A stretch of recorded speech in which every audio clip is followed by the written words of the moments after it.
The story of ancient history is in many ways the story of its great empires. Across continents and millennia, vast imperial powers rose and fell, leaving indelible marks on civilization. In this countdown, we explore 10 of the most powerful empires of the ancient world, from the Mediterranean to the Far East, examining their origins, achievements, military might, governance, economy, and cultural impact. Each empire dominated its era and region, shaping the course of world history in profound ways. The Carthaginian Empire. Carthage was founded by Phoenician settlers from Tyre in 814 BCE. From a small port on the North African coast, it rapidly grew into a major Mediterranean power and a rival to Rome. By the 5th century BCE, Carthage had established an extensive informal empire across North Africa and southern Spain, controlling most of the western Mediterranean through a network of colonies and vassal cities, all held together by Carthage's dominant navy. At its height, Carthage's influence extended over coastal North Africa, large parts of Iberia, and islands like Sicily, Sardinia, Corsica, and Malta. This patchwork of territories was knit together by Punic seafaring prowess and prosperous trade. Carthage was famed for its maritime commerce, trading in goods from across Africa, Europe, and Asia. It practiced advanced agriculture using iron plows, irrigation, and crop rotation, and was an industrial center producing fine textiles, pottery, and metalwork. Carthage's wealth from trade, including gold, tin, spices, and other commodities, made it one of the richest cities of antiquity.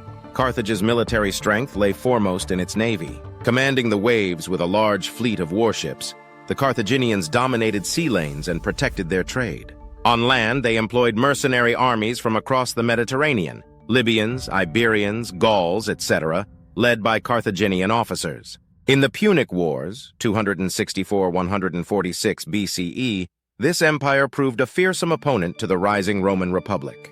In the Second Punic War, the brilliant general Hannibal Barca led a Carthaginian army, including his famous war elephants, on an audacious march over the Alps into Italy in 218 BCE. Hannibal's campaign stunned the Romans.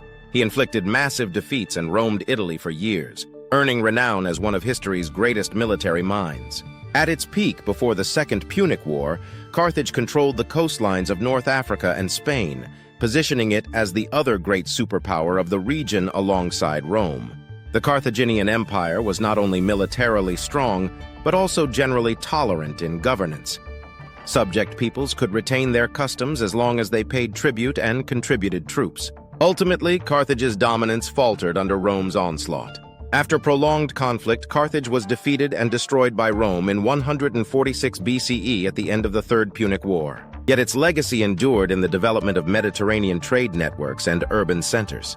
The Roman Empire, which would soon claim Carthage's former domains, adopted and expanded upon many Carthaginian innovations in commerce and agriculture.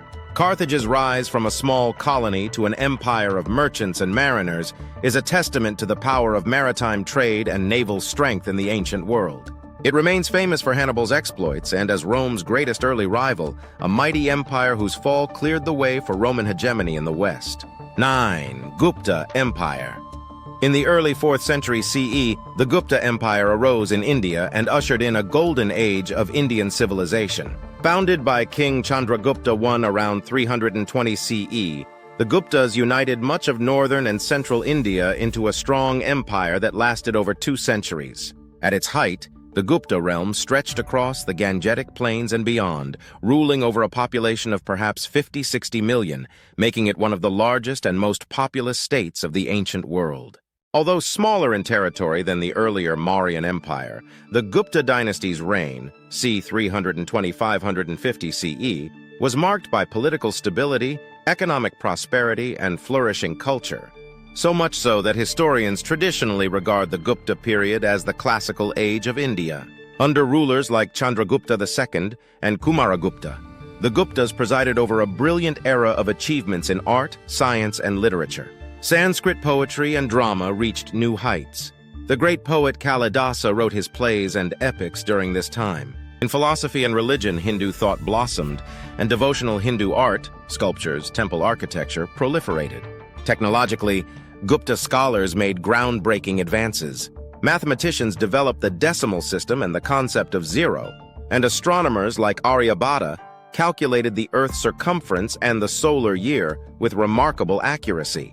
Gupta metallurgists displayed astonishing skill, most famously in the Iron Pillar of Delhi, a 7-meter iron column that has resisted corrosion for 1,600 years. This rust-free pillar is silent evidence of the high level of ironworking technology achieved under the Guptas. The Gupta governance model combined centralized administration with regional autonomy. The empire was divided into provinces governed by princes or high officials, but local municipal boards and councils had considerable authority, a decentralized approach that maintained stability while encouraging regional development. Economically, the Gupta era was one of vigorous trade and prosperity. The empire sat at the crossroads of the Eurasian trade networks, with strong commerce both internally and with foreign lands. Abundant gold and silver coinage from the period attests to a thriving economy. The government invested in infrastructure, building roads that connected the Ganges heartland with ports and frontiers to facilitate trade. Industries like textiles, metallurgy, and jewelry making flourished under imperial patronage. People enjoyed rising living standards. Contemporary accounts praise the Gupta lands for their peace, affluence, and benevolent governance. Culturally, the Gupta Empire's influence spilled beyond its political borders. Indian art, religious ideas, and Sanskrit learning spread to Southeast Asia during this era, laying the foundation for the Indianization of kingdoms in Burma, Java, and beyond. Within India, later dynasties emulated the Gupta administrative and cultural model, so much so that Gupta became synonymous with a golden age. Though the empire began to decline in the late 5th century due to internal strife and Hun invasions, its legacy lived on. The norms of Indian literature, art, and philosophy established in the Gupta period remained benchmarks for centuries. In sum, the Gupta Empire was powerful not only militarily and economically, but also as an engine of culture. It stands as an era when ancient India led the world in knowledge and creativity, truly a pinnacle of classical civilization. 8. Egyptian Empire, New Kingdom. One of the earliest great empires in history was born on the banks of the Nile.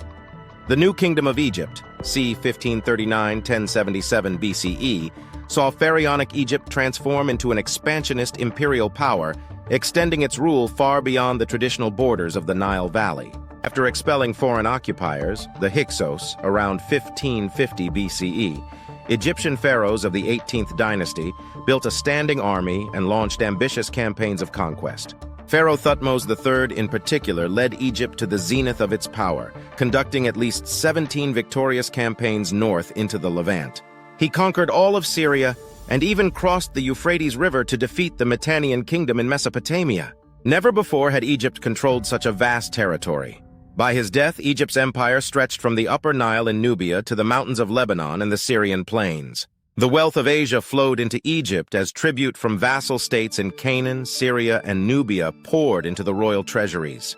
During the New Kingdom, Egypt became highly militarized and international. Pharaohs like Thutmose III and later Ramesses II led chariot armies of tens of thousands of soldiers, including archers, spearmen, and the fearsome Egyptian charioteers. They built an empire by defeating rival powers, not only Mitanni, but also the Hittite Empire of Anatolia. The famous Battle of Kadesh, c. 1274 BCE, between Pharaoh Ramesses II and the Hittites was likely the largest chariot battle ever fought.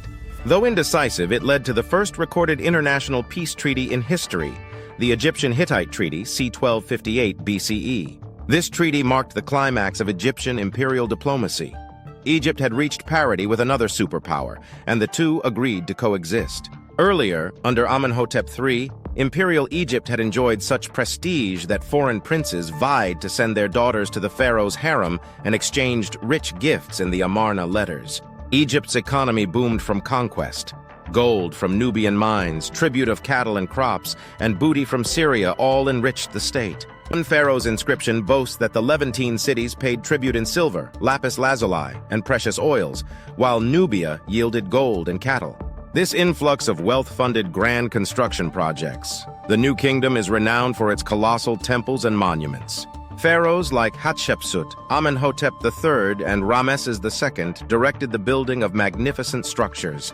The temples of Karnak and Luxor were expanded, and rock-cut temples like Abu Simbel were carved to celebrate pharaonic might. Egyptian art during this period achieved new heights of sophistication in sculpture, painting, and relief, often depicting the pharaoh's victories and divine favor. The governance of Egypt's empire combined traditional pharaonic absolutism with practical administration for distant provinces. Egypt installed viceroys, often called king's sons, in conquered lands like Kush, Nubia, to oversee local governance on the pharaoh's behalf. In Canaan and Syria, Egyptian garrisons secured major towns, and client kings were kept loyal through diplomacy and threat of force. Communication across the far-flung empire was maintained via messengers on the royal road and by naval transport on the Nile and Mediterranean. The imperial bureaucracy, led by the vizier as chief administrator, managed taxation and justice throughout the empire. Egyptian rule could be harsh. Rebellions were crushed ruthlessly by pharaohs such as Seti I and Ramesses II, but it also brought relative stability to regions like Canaan that had long seen internecine war. Culturally, the New Kingdom Empire facilitated exchange. Egyptian religious ideas, the cult of Amun, for example, spread abroad, even as Egypt absorbed foreign influences, such as new deities, technologies, and words, from its Asiatic subjects. By the end of Ramesses II's reign, Egypt remained a colossal power, but the strain of constant warfare and overextension began to tell. In the 12th century BCE, under Ramesses III, Egypt repelled invasions by the Sea peoples but soon after lost its imperial possessions. Nevertheless, the New Kingdom Egyptian Empire stands as one of the ancient world's most impressive imperial ventures, a Bronze Age superpower that dominated its neighbors for centuries. Its legacy is seen not only in its towering monuments, the pyramids of an earlier age pale in geographic reach to the empire's temples from Syria to Sudan, but in the very concept of divine kingship and empire. For later conquerors like Alexander and Rome, Egypt's new kingdom served as an early model of how a single great leader, the pharaoh, could wield absolute power over diverse lands through a combination of military might, wealth, and propaganda of divine legitimacy.